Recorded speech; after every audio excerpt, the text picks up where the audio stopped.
Brothers and sisters, Assalamu alaikum wa rahmatullahi wa barakatuh. You know, when you imagine the term buddy, when you think of someone who is your buddy, the few things that come to mind immediately is that this is someone, or I should even say something, that you love to spend time with. They're enjoying that time, and they don't even feel the time goes by. You see, the buddy is someone that when you're not with the person, or not with the thing, you are looking forward to the time when you will be with them. So you're at work and you're talking about, I'm going to go tonight with my buddy, and we're going to go out together, we're going to do, we're going to watch a movie, we're going to do whatever. You're looking forward to the time that you will be spending with your buddy. Your buddy is the one that, when something difficult comes your way, something bad happens in your life, that's a person who you go to and share your feelings with. You see, brothers and sisters, this is the type of relationship that we must have with the Qur'an. Qur'an should be the one that is our buddy. And brothers and sisters,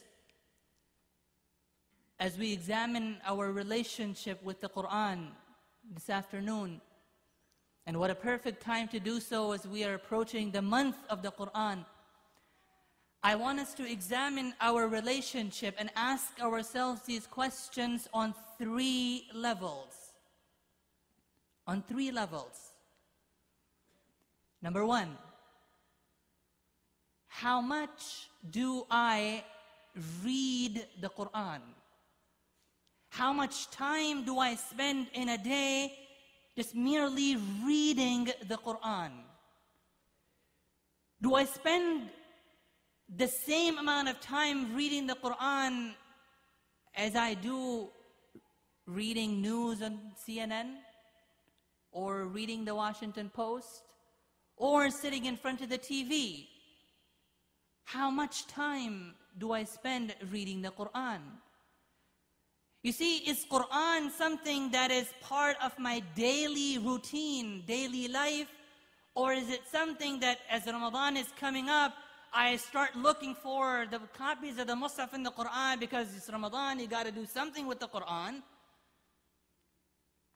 How much time do I spend with the Qur'an? You see, brothers and sisters,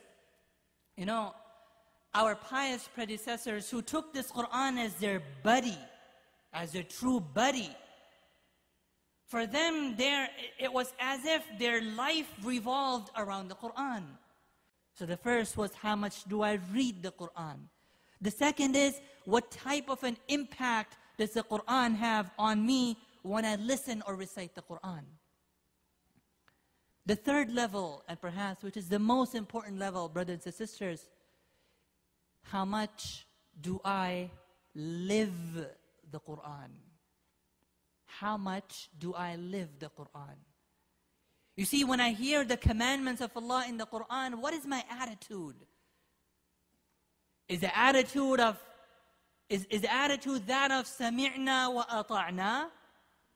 That I hear and we obey immediately, without any ifs or buts and no's and how's and how comes and why's or where's? No. What's my attitude when I hear the Qur'an?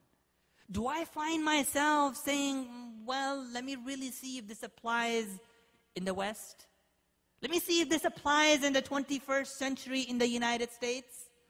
Let me see if this applies, or was it for those people back home? Or is the attitude that of, no, this is what Allah said, this is what I got to do right now, not after I graduate, not after I retire, not after I get married, not after I have kids and I have grandkids. No, no, no, no. This is something I got to do right now at this moment. So brothers and sisters, as we approach this month of Ramadan, let's go back and examine our relationship. And let's make sure that we take advantage of this month to renew that relationship with the Qur'an.